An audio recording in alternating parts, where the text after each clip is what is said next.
Hello guys, welcome to my YouTube channel Shila Debnath. তো দেখো বিকেলবেলা কিছু করে খেতে ইচ্ছে করছে, তাই আমি আজকে বানালাম মোগলাই। তো চলো তোমাদের সাথে শেয়ার করি। তো দেখো মোগলাই বা অন্য কিছু আমরা বাইরে খেতে ভালোবাসি, কিন্তু আমরা কখনো বাড়িতে ট্রাই করি না। তো দেখো আমরা হয়তো মনে করি যে রেস্টুরেন্টের মতো হয়তো বা আমাদেরটা স্বাদ হবে না, কিন্তু আমরা চাইলে কিন্তু সেরকম স্বাদ তৈরি করতে পারি। দেখো ময়দা আমার ডো করা হয়ে গেছে, তারপর আমি এখানে নিয়েছি কিছু পেঁয়াজ কুচি আর আলু নিয়েছি। তো দেখো ময়দা ডো করার পর আমি 5 মিনিট রেস্টে রেখে দিয়েছিলাম যাতে নরম হয়। তারপর দেখো এখানে আমি লেচি করে নিয়েছিলাম 3। আর দেখো এখানে আমি নিয়েছি পেঁয়াজ কুচি, আলু কুচি আর নিয়েছি 3টা ডিম। তোমরা চাইলে 2টা ডিমও ইউজ করতে পারো। আর নিয়েছি আমি এখানে বেলুন চাক। তো দেখো বেলুন নিয়েছি, আর এখানে আমি এই লেচিগুলো আমি এখানে বেলবো। বেলার পর আমি সেখানে হচ্ছে যে আমি পুর যে বানিয়ে রেখেছিলাম সেগুলো দিয়ে আমি এখানে মুড়ে দিব।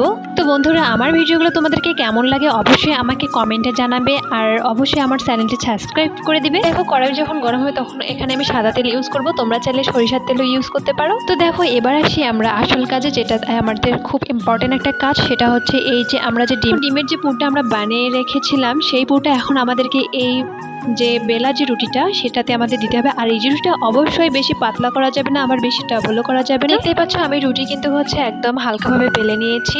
তারপর দেখো আমি যে ডিমের যে কিছু অংশ দিয়ে আমি এটাকে চারদিকে নিয়েছি, কারণ যাতে লেগে যায় তাড়াতাড়ি, কারণ চারদিকটা এভাবে মুড়ে দিতে হবে। আর অবশ্যই খেয়াল রাখতে হবে যেন ডিমের কোনো অংশ বের হয়ে না যায় বা পুরের কোনো অংশ বের না হয়ে যায়। সব দিক দিয়ে আমাদেরকে মুড়ে দিতে হবে, ঢেকে দিতে হবে সম্পূর্ণটা। এরপর দেখো কড়াইয়ের মধ্যে অনেকগুলো তেল দিতে হবে যাতে করে এটাতে ডুবিয়ে ভাজানো যায়। তারপর দেখো আমি এটা দিয়েছি এবং হচ্ছে এটা অবশ্যই লাল লাল করে ভাজতে হবে। আর সব থেকে বড় ব্যাপার হচ্ছে যে এখানে তাওয়া ইউজ করলে অনেক ভালো হয়। তো দেখো আমাদের মানে অলরেডি হয়ে গেছে। আর দেখো এখানে আমি একটা ট্রাই করতেছি যে আসলে কি ভালো হয়েছে। তোমরা চাইলে এভাবে ট্রাই করতে পারবো, অবশ্যই এটা মুচমুচে হয়েছে আর দেখো লাল লাল হয়েছে, এভাবেই ভেজে নিতে হবে। তারপরে দেখো ভাজা শেষ হলে আমরা একটা চাকু দিয়ে ট্রাই করতেছি। তো দেখো কত মুচমুচে হয়েছে বলে দেখো ভেঙে ভেঙে যাচ্ছে।